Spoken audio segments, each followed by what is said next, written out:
धन्यता सोनकांबळे. आपण पाहत आहात नागराज न्यूज. शिक्षक संघाचे मराठवाडा विभागीय अध्यक्ष आप्पाराव शिंदे पाटील यांना मातृशोक.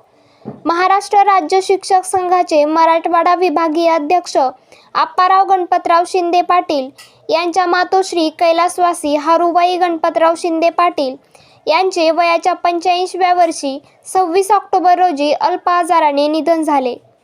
त्यांच्या पश्चात 4 मुले सुभाष गणपतराव पाटील, विठ्ठल गणपतराव पाटील, आप्पाराव गणपतराव पाटील, त्र्यंबक गणपतराव पाटील, सुना, नातवंडे असा परिवार आहे.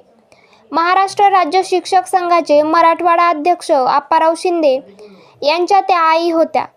त्यांच्यावर 27 ऑक्टोबर रोजी जाजनूर येथील स्मशानभूमी येथे सकाळी 10 वाजता अंतिम संस्कार करण्यात येणार आहे.